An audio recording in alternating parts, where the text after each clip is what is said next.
अस्सलाम वालेकुम dear students, इंशाल्लाह आप खैर खैरियत से होंगे। तो पहले दो लेक्चर मैंने आपको दे दिए, उसमें आपको मैंने स्ट्रेटजी के बारे में बताया, मैनेजमेंट के बारे में बताया, और फिर उसके बाद हमने कलेक्टिवली इसको स्ट्रेटेजिक मैनेजमेंट को डिफ़ाइन किया। प्रोसेस ऑफ स्ट्रेटेजिक मैनेजमेंट को डिफ़ाइन किया मैंने कि प्रोसेस स्ट्रेटेजिक मैनेजमेंट में प्रोसेस में क्या क्या आता है। नेक्स्ट हमारे पास जो लेक्चर है वो है हमारे पास इम्पॉर्टेंस ऑफ स्ट्रेटेजिक मैनेजमेंट, तो या हम उसे बेनिफिट्स ऑफ स्ट्रेटेजिक मैनेजमेंट भी कहते हैं कि इम्पॉर्टेंस या उसकी अहमियत, स्ट्रेटेजिक मैनेजमेंट की अहमियत या उसके फ़वाइद क्या हैं। ठीक है, तो इसके जो बेनिफिट्स या इम्पॉर्टेंस है, तो उसमें फ़र्स्ट पॉइंट है, यहाँ पे मैंने लिखा हुआ है, it clears goals and objectives. यानी जो ऑर्गेनाइजेशन जो है स्ट्रेटेजिक मैनेजमेंट को यूज़ करती हैं, ठीक है, तो वो उसमें ये होता है कि स्ट्रेटेजिक मैनेजमेंट का ये बेनिफिट है, ये इंपॉर्टेंस है कि उसमें गोल्स और ऑब्जेक्टिव जो हैं वो क्लियर कर लिए जाते हैं। ठीक है, ऑब्जेक्टिव और गोल क्लियर कैसे किए जाते हैं, जब आप, चूँकि मैंने आपको बताया कि strategic management is a process of formulating, implementing and evaluating the cross functional. तो उसमें सबसे पहली बात है formulating the plans, formulating the plan. यानी इसमें आप जो स्ट्रेटेजिक मैनेजमेंट में सबसे पहली चीज़ क्लियर की जाती है कि आपके गोल्स क्या हैं, आपकी डायरेक्शन क्या है। ठीक है, it is one of the major benefit of strategic management that it clears the whole objective goals and direction of the management. ठीक है, इसमें ये होता है कि जब गोल्स और डायरेक्शन आपकी क्लियर हो, तो फिर जो है अपने गोल्स अचीव करना आपके लिए मसला नहीं होता। यानी सबसे पहले स्ट्रेटेजिक में क्या होता है, मैंने आपको कहा कि स्टार्ट होती है थिंकिंग आइडिया, यानी आपके पास डिफरेंट आइडियाज़ होते हैं, और फिर उसने अल्टरनेट आइडियाज़ में आपने किसी एक आइडिया को सिलेक्ट करके और फिर उसको इम्प्लीमेंट करना होता है। ठीक है, तो यानी स्ट्रेटेजिक मैनेजमेंट में आप सबसे पहले क्या करते हैं, आइडिया जनरेट करते हैं कि सबसे पहले अपनी कंपनी की पोजीशन के बारे में, कि हमारी कंपनी की पोजीशन कहाँ पर है और हम कहाँ जाना चाहते हैं, या what is our current business, या what is the position of our current business and where we want to go in future, और हम किस तरफ जाना चाहते हैं, क्या गोल अचीव करना चाहते हैं। तो जब आपके गोल्स क्लियर होते हैं, ठीक है, तो फिर आपको जो है मसला नहीं होता, आप यानी गोल्स की तरफ जा सकते हैं। ठीक है, डायरेक्शन सिंप जब आपको मिल जाती है कोई, तो फिर जो है आपके लिए मसला नहीं होता। तो सबसे पहला एडवांटेज, अच्छा यहाँ पे ये गोल्स और ऑब्जेक्टिव की बात आई है, तो ऑब्जेक्टिव और गोल्स हम इसको जनरली जो है हम इंटरचेंजेबली हम इन दो वर्ड्स को यूज़ करते रहते हैं, गोल्स और ऑब्जेक्टिव को, लेकिन ऑब्जेक्टिव्स और गोल में डिफरेंस है, ये भी मैं साथ आपको बताता जाऊँ। ऑब्जेक्टिव्स जो होते हैं आपके, ऑब्जेक्टिव्स इनको सिंपली हम कहते हैं, objective are specific results that have to achieve the final goals. यानी आपके फाइनल गोल्स को अचीव करने के लिए स्पेसिफिक, यानी एक मखसूस जो है रिजल्ट्स होते हैं, जिनकी फाइनल जो है अचीवमेंट जो है वो गोल्स की तरफ होते हैं। और गोल्स जो हैं, goals are the final results are outcomes.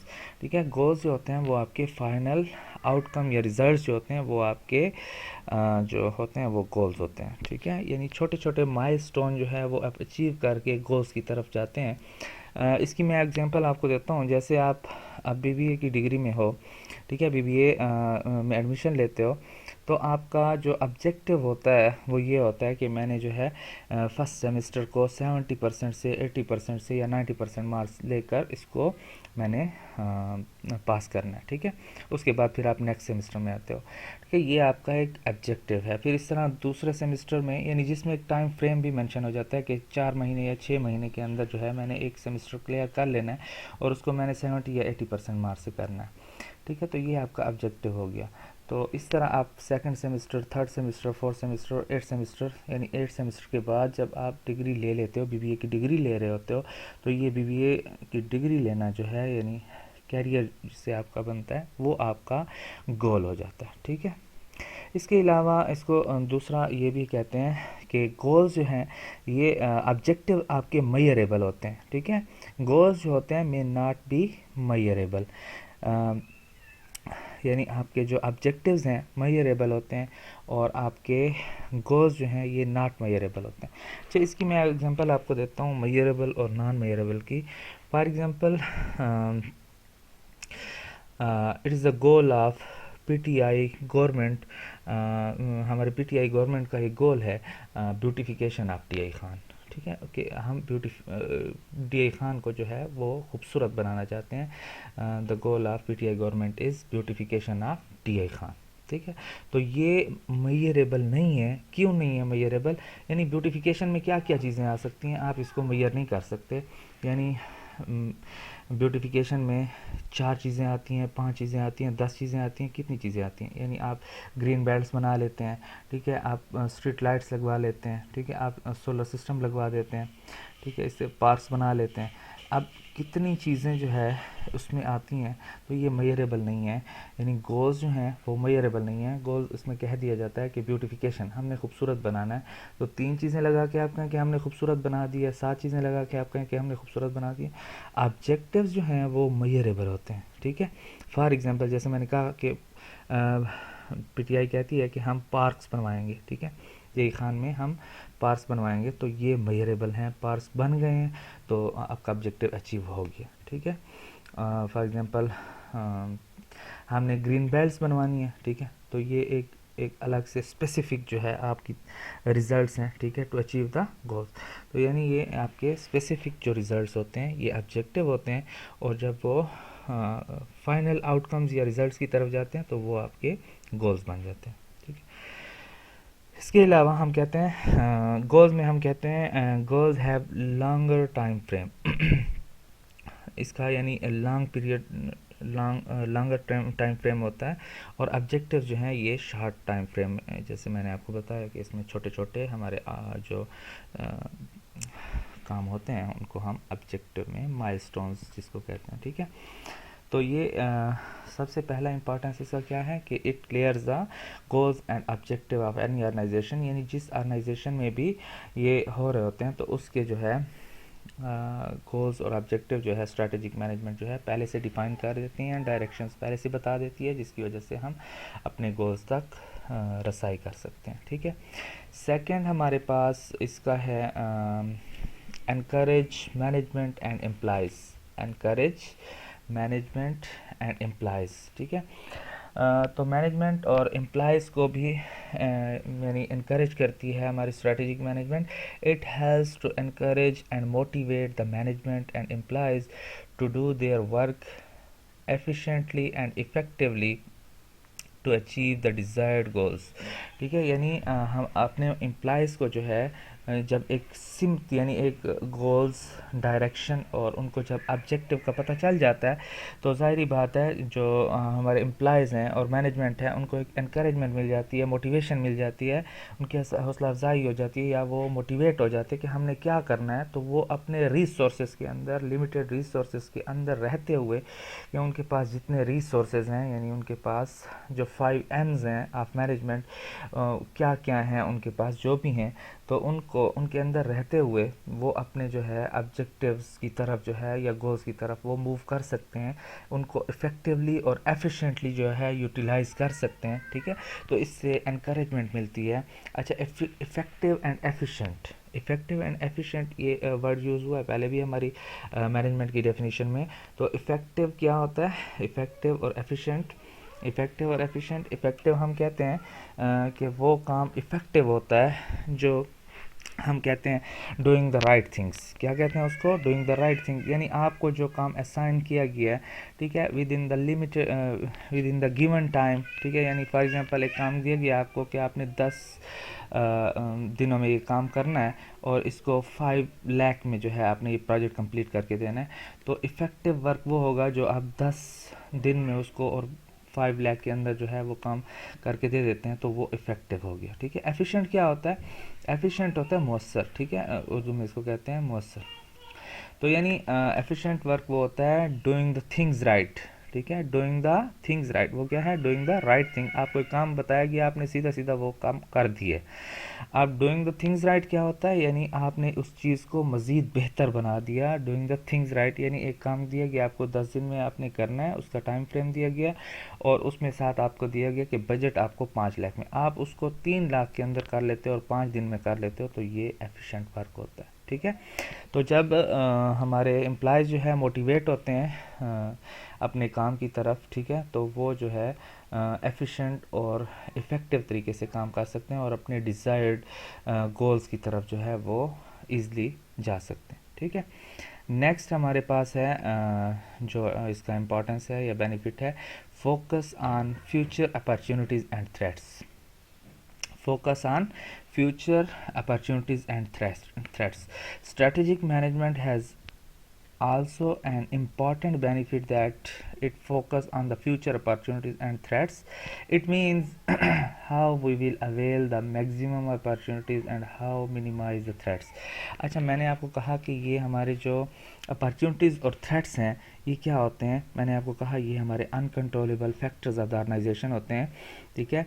हमारी स्ट्रैटेजिक मैनेजमेंट के अंदर हम क्या करते हैं, जब भी मैंने आपको प्रोसेस जब बताया तो उसमें हमने क्या कहा था, identification of internal strength and weaknesses and identification of external opportunities and threats. External opportunities and threats क्या होते हैं कि हमें ऑर्गेनाइजेशन के बाहर, यानी एक ऑर्गेनाइजेशन होती है उसके अंदर जो हमारे डिपार्टमेंट्स में जो खूबियाँ या खामियाँ होते हैं उसको हम बोलते हैं इंटरनल स्ट्रेंथ एंड वीकनेसेस, और जो हमें ऑर्गेनाइजेशन से बाहर की तरफ से यानी गवर्नमेंट की तरफ से प्रेशर होते हैं या पॉलिटिकल कोई हमारे ऊपर कोई रिस्ट्रिक्शंस होती हैं, ठीक है, तो उसको हम बोलते हैं अपॉर्चुनिटीज़। यानी अगर वो हमें फ़ायदे की सूरत में मिल रहे होते हैं तो हम उससे अपॉर्चुनिटीज़ बोलते हैं, और अगर वो हमें नुकसान की तरफ ले जा रहे होते तो हम उसको थ्रेट्स बोलते हैं। तो यानी स्ट्रैटेजिक मैनेजमेंट जो है वो फोकस करती है फ्यूचर की अपॉर्चुनिटी कि अगर फ्यूचर में हमें इस तरह की पोजीशन आ गई तो उसको हम कैसे जो है हम जो है अपने अपॉर्चुनिटीज़ को ज़्यादा से ज़्यादा अवेल करने की कोशिश करेंगे, यानी मैक्सिमाइज़ करना चाहेंगे, avail the maximum opportunities and how to minimize the threats, और हम जो है अपने थ्रेट्स जो हैं फ्यूचर के उनको ज़्यादा से ज़्यादा कैसे जो है कम करने की कोशिश करेंगे। फॉर एग्ज़ाम्पल, आप किसी एक ऐसे एरिया में बिज़नेस कर रहे हो जहाँ पे लोगों की लेवल ऑफ इनकम जो है वो बहुत कम है, ठीक है। तो लेवल ऑफ इनकम जो है ये अनकंट्रोलेबल फैक्टर है, ये आपके लिए एक थ्रेट है, ठीक है। तो आप जो है लोगों का लेवल ऑफ इनकम जो है वो इंक्रीज़ नहीं कर सकते, ठीक है।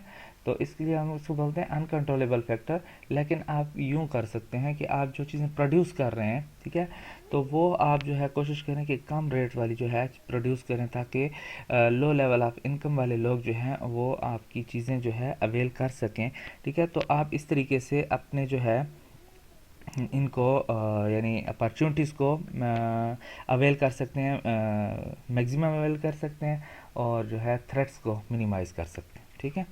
तो इसको हम अपॉर्चुनिटीज थ्रेट्स का जो चैप्टर है हमारा, यानी कंट्रोलेबल अनकंट्रोलेबल फैक्टर, इसको हम नेक्स्ट चैप्टर में डिटेल से पढ़ेंगे, तब आपको ज़्यादा मज़ीद इसकी डिटेल में समझ आ जाएगी। फ़िलहाल ये कि स्ट्रैटेजिक मैनेजमेंट में चूँकि हम आइडेंटिफाई करते हैं अपॉर्चुनिटीज़ थ्रेट्स को कि हमें जो है कौन सी अपॉर्चुनिटीज़ हैं और कौन से थ्रेट्स हैं, ठीक है। तो जो हमारे पास अपॉर्चुनिटीज़ होती हैं उनको हम स्ट्रैटेजिक मैनेजमेंट में हमें पता होता है, पहले से हमने आइडेंटिफाई किया होता है, तो हम कोशिश करते हैं कि ज़्यादा से ज़्यादा उन अपॉर्चुनिटीज़ को अवेल करने की कोशिश करते हैं, और जो थ्रेट्स होते हैं उनको हम फॉरगो करने की कोशिश करते हैं या किसी हद तक जो है हम उसको कंट्रोल करने की कोशिश करते हैं, मिनिमाइज़ करने की कोशिश करते हैं, ठीक है। नेक्स्ट हमारे पास हेडिंग है helps in decision making. Helps in decision making. It is also the major benefit of strategic management or importance of strategic management that it helps in decision making. चूँकि मैंने आपको पहले कहा कि स्ट्रैटेजिक मैनेजमेंट में हम स्वाट analysis पहले से कर लेते हैं। स्वाट एनालिसिस क्या होता है, SWOT स्वाट बोलते हैं, ठीक है। स्वाट means स्वाट stands for S strength, W weaknesses, O stand for opportunities and T stand for threats, ठीक है। तो चूंकि हम इसमें स्ट्रैटेजिक मैनेजमेंट में स्वाट एनालिसिस पहले से कर लेते हैं, तो स्वाट एनालिसिस में कि हमें पता चल जाता है कि हमारी ऑर्गेनाइजेशन के अंदर कौन सी खूबियां हैं और कौन सी खामियां हैं, ठीक है। और दूसरा आप क्या करते हैं, हमारे पास जहां हमारी ऑर्गेनाइजेशन है जिस मार्केट में, वहां पे हमें कौन सी अपॉर्चुनिटीज़ हैं और कौन से थ्रेट्स हैं। जब पहले से ये चीज़ें आपको मालूम होती हैं और आपके गोल्स और ऑब्जेक्टिव्स जो हैं वो पहले से आपने क्लियर कर रखे होते हैं, एक डायरेक्शन भी आपको मिली होती है, तो आपको डिसीजन लेने में जो है वो प्रॉब्लम नहीं होता, तो आप जो है किसी भी टाइम जो है डिसीजन ले सकते हैं। यानी स्ट्रैटेजिक मैनेजमेंट जो फर्म्स यूज़ कर रही होती हैं उनके लिए डिसीजन मेकिंग प्रॉब्लम नहीं होता, क्योंकि वो अपनी ऑर्गेनाइजेशन के स्ट्रेंथ, वीकनेसेस, अपॉर्चुनिटीज़, थ्रेट्स और इसके अलावा गोल्स, ऑब्जेक्टिव और डायरेक्शन ऑफ द बिज़नेस जो है वो उनको पता होती है टू अचीव द गोल्स। तो इसलिए वो जो है अपने जो रिस्क जो है उनको रिड्यूस कर सकते हैं और क्या कर सकते हैं, अपने जो डिसीजन है वो टाइमली जो है वो ले सकते हैं। ठीक है, नेक्स्ट है हमारे पास improves efficiency of an organization. हम अपनी ऑर्गेनाइजेशन की जो है एफिशिएंसी जो है वो इम्प्रूव कर सकते हैं थ्रू स्ट्रैटेजिक मैनेजमेंट। अच्छा, यहाँ पे ऑर्गेनाइजेशन का वर्ड आया है, ऑर्गेनाइजेशन को भी मैं यहाँ पे आपको सिंपली बता दूँ कि ऑर्गेनाइजेशन क्या होती है। ऑर्गेनाइजेशन होती है सेट ऑफ पीपल, यानी जिसमें एक सेट ऑफ पीपल, मुख्तलिफ लोग जो है काम कर रहे हो for the same purpose, for the same goal to achieve, set of people working together. ठीक है, यानी कुछ लोग जो है सेट ऑफ पीपल काम कर रहे हो, ठीक है, for the set of people working together for the same purpose या for same goals to achieve the same goals, इसका ऑर्गेनाइजेशन। ठीक है, तो ऑर्गेनाइजेशन की इम्प्रूव एफिशिएंसी, यहाँ पे बात आई इम्प्रूव एफिशिएंसी ऑफ ऑर्गेनाइजेशन। अच्छा, जब आप देखें कि आप जो है आपके जो मैनेजमेंट है और एम्प्लॉयज़ है, इनको जब एनकरेजमेंट मिल रही है काम करने में स्ट्रैटेजिक मैनेजमेंट की वजह से, डिसीजन आप जो है टाइमली ले रहे हैं, ठीक है, अपॉर्चुनिटीज़, थ्रेट्स जो हैं आपने अपनी ऑर्गेनाइजेशन के पहले से जो है आपको पता होते हैं, उसको जो है अपॉर्चुनिटीज़ को मैक्सिमम अवेल कर रहे होते हैं, और अपने थ्रेट्स को जो है आप क्या कर रहे होते हैं, यानी मिनिमाइज़ करने की कोशिश कर रहे होते हैं। तो ज़ाहिरी बात है ऑर्गेनाइजेशन की जो है एफिशिएंसी जो है वो इम्प्रूव होनी है। तो इसलिए हम कहते हैं कि strategic management can improve the efficiency of organization. ठीक है, तो इस वजह से हम इसका एक बेनिफिट ये हो जाता है, इट इम्प्रूव्स द। और रिसर्च शो करती है, बहुत सारी रिसर्च हैं इस पे, कि जो कंपनी जो है इसको यूज़ करती हैं स्ट्रैटेजिक मैनेजमेंट को, तो उनकी एफिशिएंसी जो है वो बेहतर होती है as compare to that firm which can't use which don't use strategic management. ठीक है, तो उन ऑर्गेनाइजेशन की निस्बत एफिशिएंसी जो है ऑर्गेनाइजेशन जो यूज़ कर रहे होते हैं स्ट्रैटेजिक मैनेजमेंट को, उनकी बेहतर होती है एज़ कम्पेयर टू वो ऑर्गेनाइजेशन जो स्ट्रैटेजिक मैनेजमेंट के टूल्स, टेक्निक्स जो हैं यूज़ नहीं कर रहे होते। ठीक है, नेक्स्ट है हमारा improves coordination and control। इसमें it improves the coordination and control in the organization as we have discussed earlier। जैसे हमने पहले पढ़ा that organization goals, objective and responsibilities of each and every employees। हर जो हमारे ऑर्गेनाइजेशन के अंदर जितने भी एम्प्लॉयज़ हैं उनकी रिस्पॉन्सिबिलिटी जो है हमने उनको असाइन की होती है।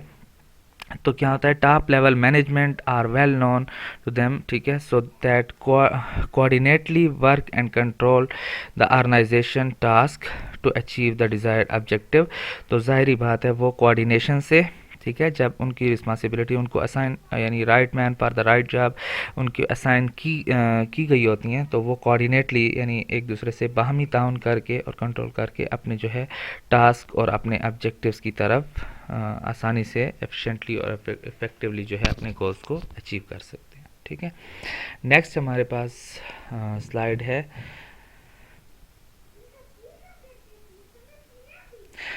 Effective allocation of time and resources.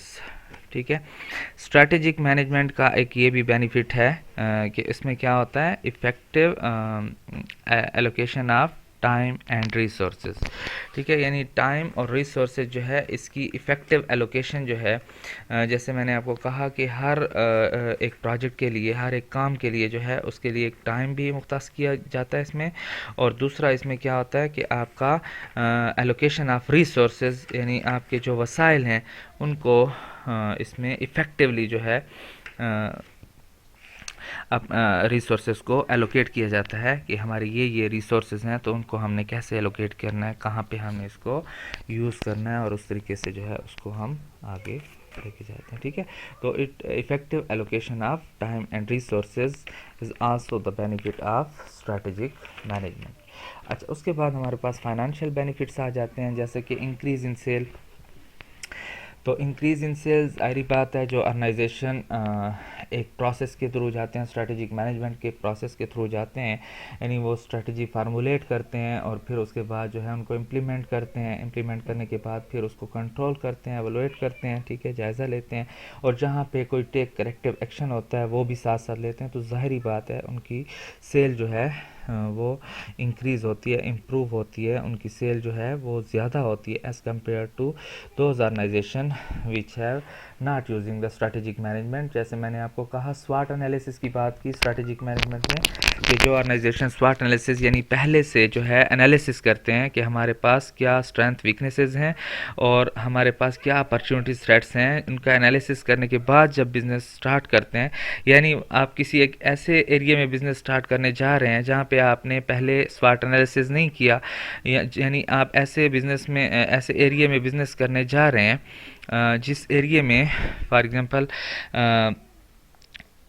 किसी ऐसे एरिया में बिज़नेस करने जा रहे हैं। एग्जांपल देता हूँ आपको कि आप पैंट शर्ट का बिज़नेस करने जा रहे हैं किसी ऐसे एरिया में जहाँ पे देहाती लोग रहते हैं जो पैंट शर्ट यूज़ ही नहीं करते, जहाँ पे लोगों का लेवल ऑफ इनकम भी इतना कम है कि वो जो है पैंट शर्ट को अफोर्ड ही नहीं कर सकते, ठीक है। तो वो जो है वहाँ पे सेल कैसे आपकी इंक्रीज़ होगी? तो जब एनालिसिस आप कर लेंगे अपने अपॉर्चुनिटीज़ और थ्रेट्स का, ठीक है, स्ट्रेंथ वीकनेसेस का, जब आप बिज़नेस करेंगे तो ज़ाहिरी बात है तब आपकी सेल जो है वो इंक्रीज़ होगी। तो ये आपका एक स्ट्रेटेजिक मैनेजमेंट का एक बेनिफिट ये है, फाइनेंशियल बेनिफिट, कि आपकी जो है इंक्रीज़ जो है सेल भी आपकी इंक्रीज़ हो जाती है इससे। नेक्स्ट है आपके पास increase in profitability. Increase in profitability, तो ज़ाहिरी बात है जब आपकी सेल ज़्यादा होती है तो प्रॉफिट तो आपका ऑटोमेटिकली जो है वो इंक्रीज़ होना है, ठीक है। यानी जब आपकी सेल ज़्यादा होगी तो ज़ाहिरी बात है उसका प्रॉफिट भी ज़्यादा होगा, ठीक है। नेक्स्ट है हमारे पास increase the productivity. Increase the productivity यानी आपकी प्रोडक्टिविटी जो है वो भी साथ साथ आपकी इंक्रीज़ होती है, प्रोडक्शन, ठीक है। Productivity means another main financial benefit of strategic management is that it increase the productivity of the firm, ठीक है, in the sense that all the managers and employees in the firm work with their full potential, यानी वो अपनी full तवज्जो और potential से अपनी सलाहियत को जो है वो लगाते हैं उस पर, which ultimately enhance the productivity of firm, ठीक है। यानी उसकी प्रोडक्शन जो है वो फिर इंक्रीज़ होती है जब वो मैंने जैसे कहा आपको कि स्टिमुलेट करते हैं अपने एम्प्लॉयज़ को, मोटिवेट करते हैं to do for action to achieve the goals. तो जब वो मोटिवेशन होती है तो ज़ाहिरी बात है प्रोडक्टिविटी भी उसकी बढ़ती है, ठीक है। नेक्स्ट है आपके पास understanding of competitor strategy. Understanding of competitor strategy, यानी आप स्ट्रेटेजिक मैनेजमेंट का ये भी बेनिफिट है कि आप अपने जो कंपिटिटर्स हैं उनकी स्ट्रेटजी जो है उनको उनके बारे में भी अंडरस्टैंडिंग जो है वो रखते हैं। जैसे मैंने आपको कहा success of today is not guarantee the success of tomorrow, यानी आपका बिज़नेस एक अच्छा चल रहा है तो इसकी ये गारंटी नहीं है आज जो बिज़नेस आपका अच्छा चल रहा है कल भी हो, ठीक है। तो आपने बिज़नेस को कम्पीट भी करना है साथ साथ, यानी आपने दूसरे बिजनेस की को भी देखना है, कंपटीटर की स्ट्रेटजी को भी देखना है और उसके साथ साथ आपने अपने बिजनेस की स्ट्रेटजीज़ को चेंज भी करते रहना है। जैसे मैंने आपको कहा कि आप जो है एवोल्यूशन स्टेज में क्या होता है, टेक करेक्टिव एक्शन, कि आपने जो फार्मूलेशन की है, इम्प्लीमेंटेशन किया, और जहाँ पे आप देखते हैं कि आप हमारी ये स्ट्रेटजी जो है वो काम नहीं कर रही, तो आप किसी भी टाइम उसमें टेक करेक्टिव एक्शन ले सकते हैं। तो टेक करेक्टिव एक्शन कब लेते हैं, जब आप अपने कंपटीटर की स्ट्रेटजी के बारे में अंडरस्टैंडिंग रखते हैं, ठीक है। तो strategic management can help the management of business organization and firm to improve understanding and competitor strategies. If firm know well the competitor strategy, they take corrective steps about their own strategy to survive in the market. ठीक है, यानी survive करने के लिए organisation में अपने competitor की strategy को जो है वो भी साथ साथ समझते रहना है, और अपनी स्ट्रैटेजीज जो हैं उनको करेक्टिव स्टेप्स उसमें साथ साथ लेके आने होते हैं, ताकि आपकी ऑर्गेनाइजेशन जो है हर वक्त ऊपर उसके जो है वो रहे। अच्छा, लास्ट है आपके पास proactive in shaping organization future. जैसे मैंने आपको कहा मैनेजमेंट में क्या होता है, मैनेजमेंट का मैंने आपको सबसे पहले बताया था कि मैनेजमेंट में क्या कहते हैं हम, mating the challenges of future and prevailing circumstances, कि हमने जो है फ्यूचर के चैलेंजेस को मीट करना होता है और उन पे अपने हालात पे गालिब आ जाना होता है। ठीक है, तो proactive in shaping organization future का क्या मतलब, प्रोएक्टिव दो हमारे पास, एक होता है रिएक्टिव, एक होता है प्रोएक्टिव। रिएक्टिव ये होता है कि आपने एक नुकसान कर लिया और फिर उसके बाद जो है आपने उसका रिएक्शन दिया और उसको जो है अपने नुकसान को काबू पाने के लिए जो है आपने स्ट्रेटजीज चेंज की और उसको जो है आपने जो इम्प्लीमेंट करते हैं उसको बोलते हैं रिएक्शन। ठीक है, रिएक्टिव स्ट्रेटजी। तो स्ट्रैटेजिक मैनेजमेंट जो है उसमें प्रोएक्टिव स्ट्रैटेजी यूज़ होती है, यानी आप पहले से, यानी कोई नुकसान करने से पहले जो है अपनी ऑर्गेनाइजेशन के फ्यूचर की शेपिंग करते रहते हैं, इसलिए इसको बोलते हैं कि ये भी एक स्ट्रैटेजिक मैनेजमेंट का एक इम्पॉर्टेंस है या बेनिफिट है कि it is proactive in shaping the organization future rather than reactive. ठीक है, यानी रिएक्शन नहीं होता इसमें, प्रोएक्टिव स्ट्रेटजी आपको बनानी पड़ती हैं कि नुकसान से पहले जो है आपने उसको चेंज और स्ट्रेटजी ऐसे बनानी होती है कि नुकसान की वाली सूरत हाल भी पेश ना आए। ठीक है, तो ये आपके हम पास हो गया बेनिफिट्स ऑफ स्ट्रेटेजिक मैनेजमेंट। ठीक है, इसके जो है हैंडआउट्स अगर आपको चाहिए हो तो वो मैं आपको शेयर कर दूंगा ग्रुप में। ठीक है, बाकी लेक्चर आपने देख लिया। ठीक है, अल्लाह हाफिज़।